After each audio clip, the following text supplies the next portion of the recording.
Alright, we're back. These are the first hands after the break. Um, Stuff just got pretty dire here. I managed to break my only bottle opener, and all my alcohol here is in bottles that I need to open. I don't have any cans. I was just trying to figure out a way to open those. I'm not gonna be using my teeth because A, I suck at it, and B, I really don't want to mess up my teeth. So that's not gonna happen. I would rather stay sober. Real quick, this is a €5 knockout with the short stack. I think Jax has to go in here, especially on Unibet. You just see all kinds of weird stuff. Might even this guy cold cost a 3, but yeah, I was gonna say you might get a call from something really stupid here. You just see stuff like that a lot on Unibet. All right, let me try to open this beer bottle. I mean, I already know what's gonna happen. I'm gonna try to open this here, and it's just gonna explode, and there's gonna be a glass shattering or something like that. I really don't have high expectations for this. I also suck very hard at anything that has anything to do with like doing things with your hands. I'm very clumsy. I always knock stuff over and break everything. I'm like the anti Midas in a lot of ways. Like everything I touch just breaks into pieces. But I have to try because I could really use a beer.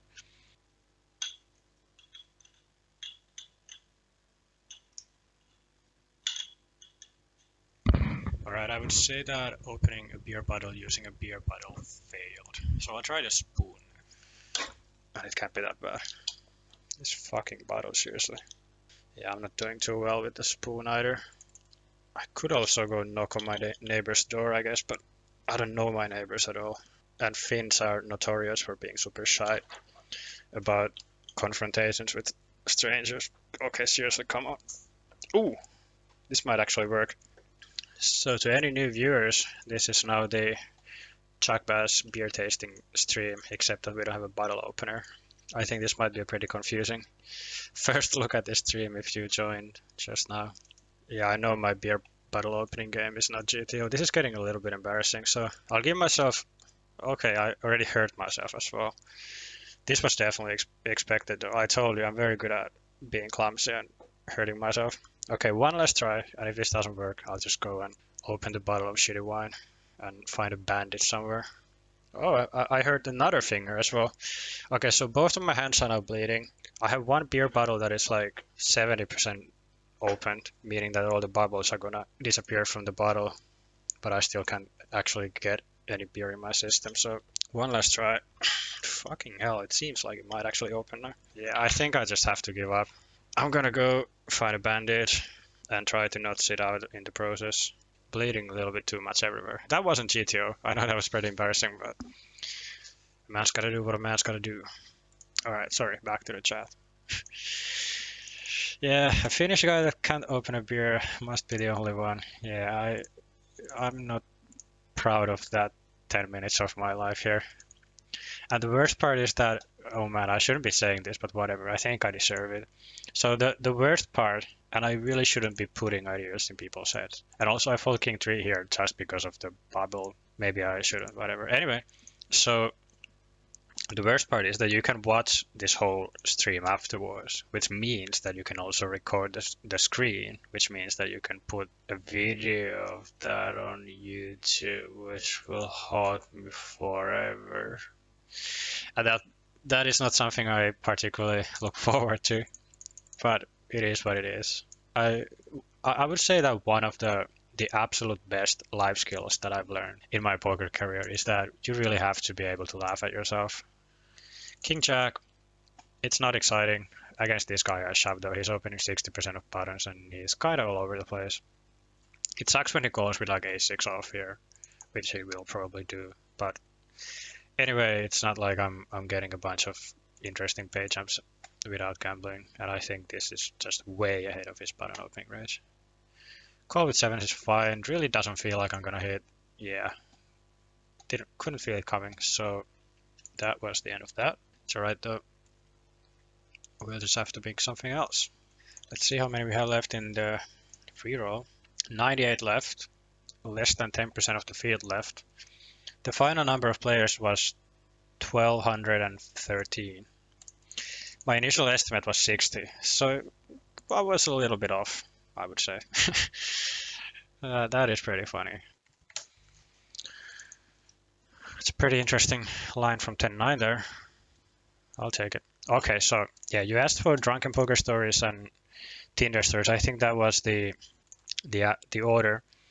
But I actually told a story about one of the epic Finnish degen slot machine gamblers because someone asked about slot machines as well. So I'll just tell a really quick fast forward version about this story. So back in the day, there used to be this smoking booth at the Helsinki casino, which came with 10 slot machines. I'm not sure if it's in place there yet because I've never smoked, but at least back in the day. So you could go and have a smoke at the smoking cabinet, which was, I don't know, like 15 square meters maybe, and there were 10 slot machines, and it was almost always empty. So one of these Finnish high rollers, he just loved, because he was a chain smoker, so he loved going there with like a pack of cigarettes, and he would just load every single slot machine just with like loads and loads of money, and set them up at max bet, which I think is something like 10 or 20 euros, like a really high max bet as well. And he would just put them on like automatic bet so that he would just get like 100 spins with like each of the machines would keep just spinning and spinning and spinning at 20 euros per bet unless he did something. And in Finland, we also have some sort of law that if you win over 1,000 euros at the casino from a slot machine, the staff has to come and credit you with the win with like a paper ticket or something. Yeah, because he was playing 10 slots at the same time at 20 euro bets or something. He would basically get a 4-figure win like every few minutes, more or less. Got a bad feeling we are going to run into. I don't know how I can possibly not win with Jack Deuce, but I have a bad feeling. Okay. So yeah, he would get these 4-figure scores like every minute or two, because every 3 seconds he would waste 200 euros if it's 20 euro max bet. I can't remember if it's 10 or 20 euro max bet, but anyway, it's like 200 euros 3 seconds later, 200 euros, 200 euros, 200 euros. So he was just wagering a shitload. And the funny part is because the staff has to come and credit the win for him. That is not too encouraging. Yeah, because the staff has to come into the smoking booth and credit him with the win. There's this like buzzing sound that you can hear every time someone gets a 4-figure score. So if you just watch the guy there, it was so entertaining because he would smoke cigarettes like a chain smoking maniac. He might have had like several cigarettes in his mouth, and he's just like observing all the 10 machines at the same time. And like he obviously couldn't even keep track of anything because there would be 5 machines behind his back at all times. And he would just hear these noises every, I don't know, a minute or two when he gets a 4-figure score, and it's still nothing because he's wagering so much more per every single minute. So he would just lose a shitload of money, obviously, because it can't be a great idea to wager 200 euros on slot machines every 3 seconds. And he would have like no idea if he's getting like the jackpots or if he's just getting small scores. Or okay, this is a big flip. Hold, nice. So I was friends with the guy, and it was just so entertaining to watch. I think that was like the most degenerate thing I've possibly ever witnessed. How did I not win the hand with kings? Oh yeah, ace king. Yeah, I guess he played it fine. Yeah, it was just the most degenerate thing to watch, and he would do that for hours. It was like his favorite thing. I genuinely think that he enjoyed just 10 tabling slots without being able to see what happens at maximum stakes, knowing that he's bleeding like thousands of euros per hour and just chain smoking himself to death. I genuinely think that he enjoyed that more than he enjoyed playing poker, and he was playing very, very high stakes. I'm a pretty degenerate person, and I could never reach that level of like pure degeneracy. I'll get to the drunken stories in a second, but I'll tell a WSOP story because someone asked about that as well. So I've been to Vegas, I think 5 or 6 times, but I've only played one full series of the World Series, and that was a few years back. Well, it was like 6 years ago actually. I had just banked my biggest score to date, which was either 28 or 32,000 euros. I can't remember which, but it was a pretty big score. So it was in the middle of the summer, or maybe early in the summer, and I decided to go to Vegas. So I go to Vegas, and I was dating this girl who really wasn't too fond of me being a poker professional. like she wasn't stupid, and she realized that it wasn't like a game of pure luck. So it wasn't like that, but I think she came from a pretty conservative family, and I think she just didn't like the idea of dating a gambler, even if what I was doing wasn't exactly gambling. And she really wasn't fond of the idea of me going to Vegas for like the 6 weeks of, well, series. So when you're in a relationship with someone who you like, you obviously need to compromise. And the compromise that we reached was that I would go there for I think 2.5 weeks. So I just go there and chase my WSOP dreams. I just go there to play. I had no intention of even getting drunk the whole summer. I just went there to play. I would play every single event that I possibly could for a while, and then I'd go back home. I had maybe 25K on me, and I was being very responsible. I wasn't really doing any of the bad Vegas stuff. I didn't go to strip clubs. I didn't get drunk. Didn't do drugs. Tried my best to sleep well every night and just really focused on playing. I was a good boy, so to say, and I played in these events and I ran so bad. I busted the 5K on a genuine one-outer, and in every single event I played, I basically played like the absolute maximum amount of time without making the money. I was playing all those 1Ks that where the bubble usually bursts either like at the last hand of the night, or then you make day two where you're like 10 spots off the bubble in a mass field event. So I always made it to the last level, and then I just lost some absurdly huge chip lead pot with like ace king against queens or aces against kings, so blah blah blah blah. So fast forward 2.5 weeks, and I have busted every single event without cashing a single tournament. So I'm down, I don't know, 20K by then, something like that. And well, shockingly, I don't want to go home. So I know that my girlfriend is going to be super pissed if I stay, but I just can't hesitate it. I feel like I just have to cash one tournament. I had, and still to this date, I haven't cashed a single WSOP event ever. And it just felt like I just have to find a way to cash a tournament. So I decided to stay and wager some more money on poker, DJing. So I bought a new flight for what I think was roughly a week later, maybe 1.5 weeks or 2 weeks later. I can't remember anymore, but let's say 10 days later. So I buy a new flight, and it's costing an absolute shitload because it's around the 4th of July by now. So everything is booked, everything costs a lot. The whole Vegas is booked, the hotels cost like a crazy amount. But I just can't hesitate. I send a message to my girlfriend. I know that she's just like gonna kill me, but I can't help it. So I stay, and it gets worse. I just I still I think I got drunk once just to sort of get rid of the all the steaming. So I get back on the grind, and I start busting tournaments with even like more gross bad beats. I just bust and bust and bust every single tournament. So fast forward another 10 days, and I've busted something like 30 tournaments this summer now, and I still haven't cashed a single event. I've even tried to play like all these tiny Rio nightly $200 turbos. I would even play like some fucking $40 daily MTT at 3 o'clock at the Sahara after I've already busted two tournaments that day, and I just can't make the money anywhere. And it's getting crazy. Time has come for my second return flight. I've basically gone broke over the summer almost. I've lost like everything on WSOP buy-ins, and there's only one tournament left, and that's the WSOP main event.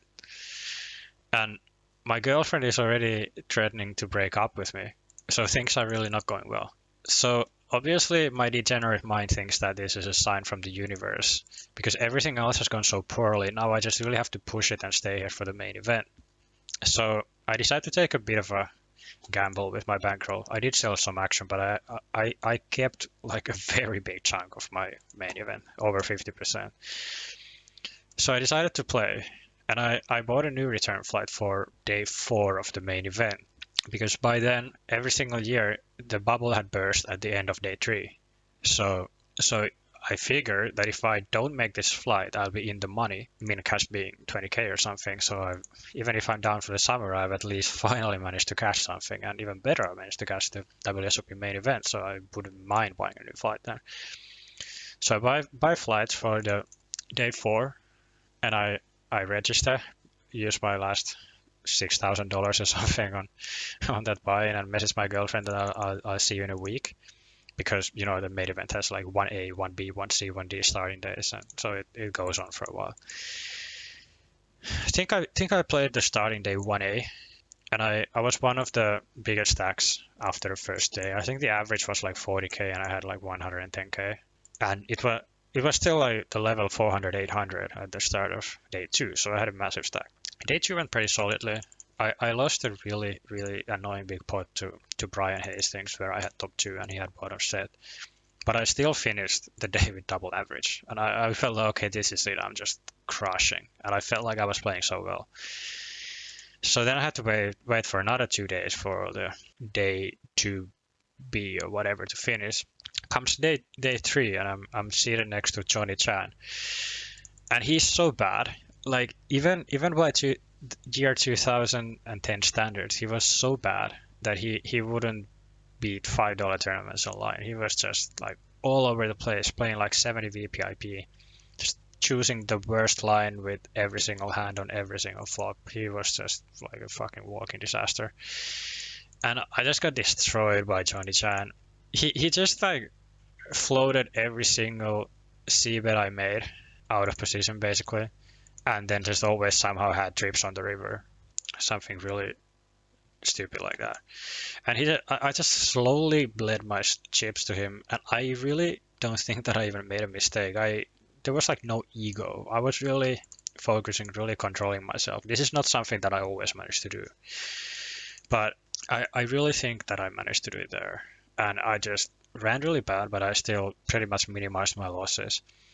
And then all of a sudden, at the end of day 3, we were not in the money because the pool was so huge that the bubble wouldn't burst.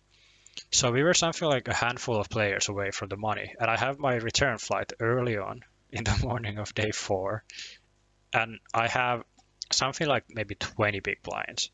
So it's not a huge stack, but we are so close to the money that I could easily not play and cash. Like, it's not even close.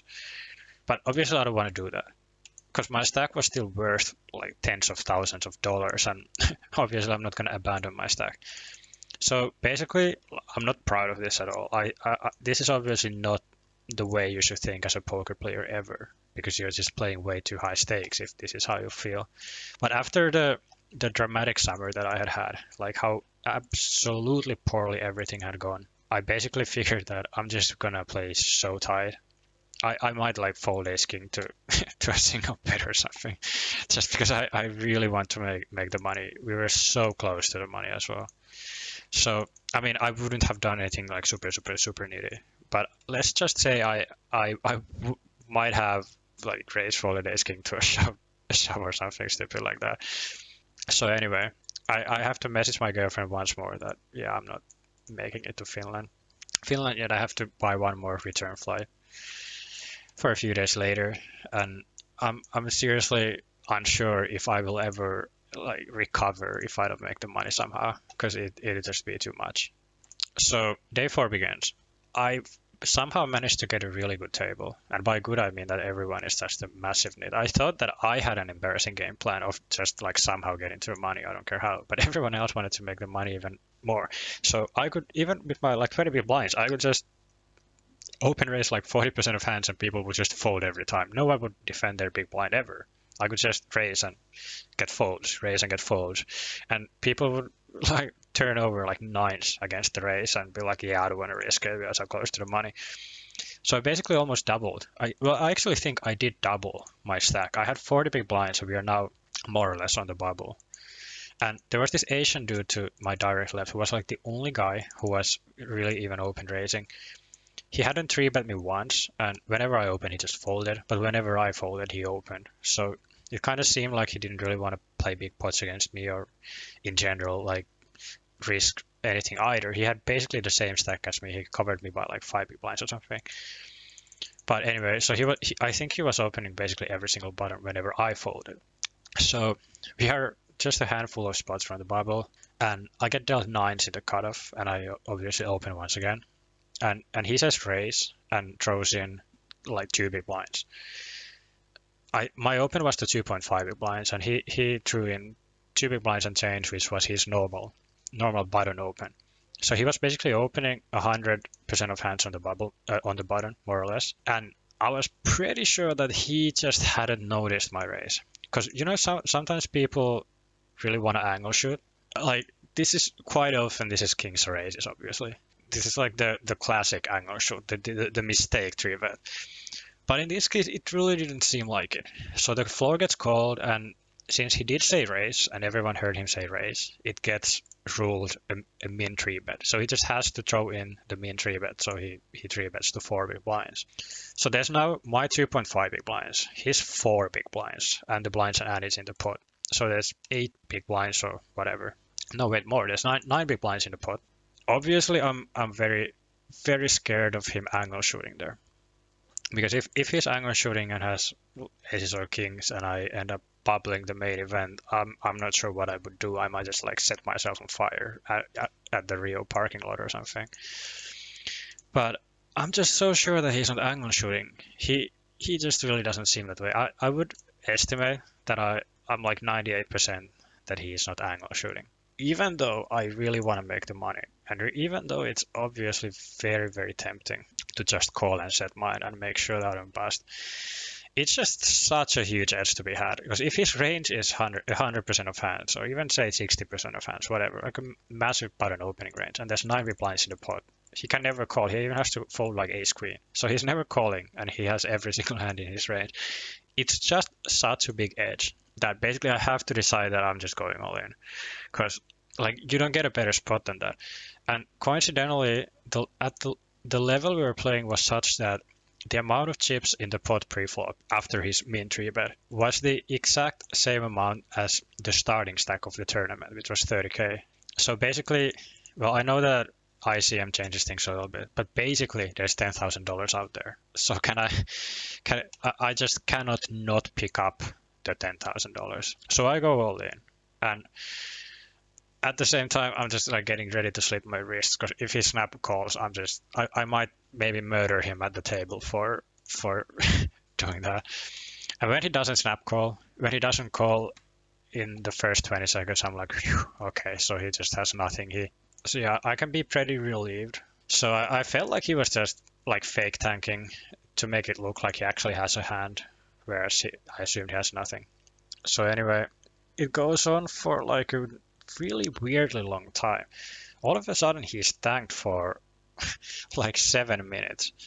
So now I get scared again, because I'm like, okay, so I understand that you might be fake tanking there for a while, but who fake tanks for 7 minutes when you decide to fold? I don't think people do it. So I think all of a sudden I realized that shit, he might actually be thinking about what to do here. And my heart starts racing so fast. I'm like, oh Jesus, he's gonna have ace queen. Please don't call, please don't call, please don't call. And I'm like paralyzed. I can't move. I can't say anything. Normally I like to chat with my opponents, but I'm completely paralyzed. Then finally he says call. I have nines. He says call, and it's like a dagger through my heart.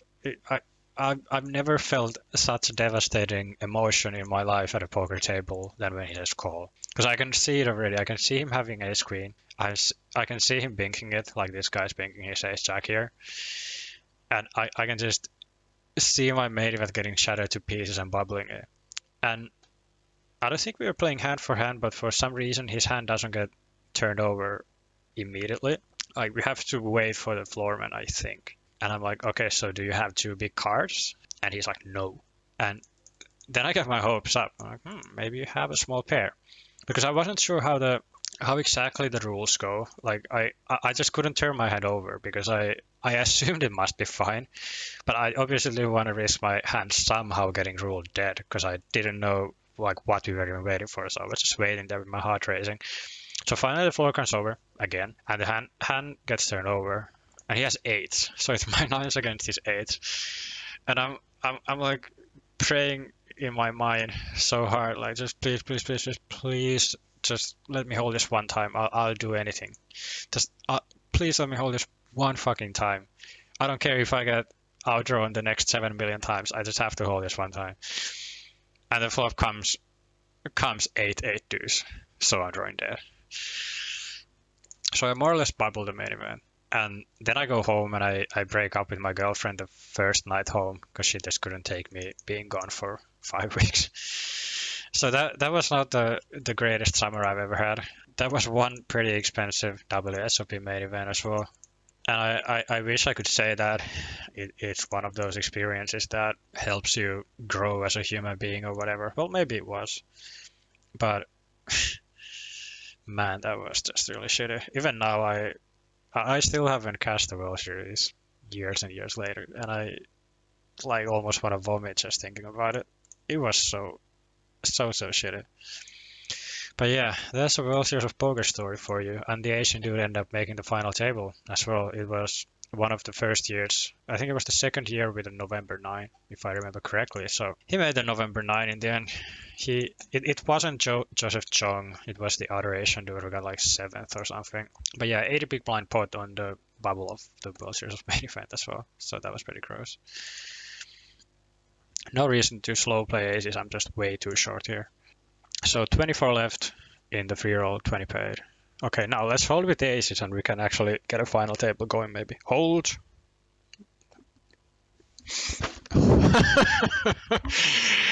Oh man, that board was dealt so fast that I didn't even have time to say that, oh come on, you can't seriously be doing this. That was pretty epic. So if you missed that, we flopped top set and lost to runner quads. Oh boy, that was something.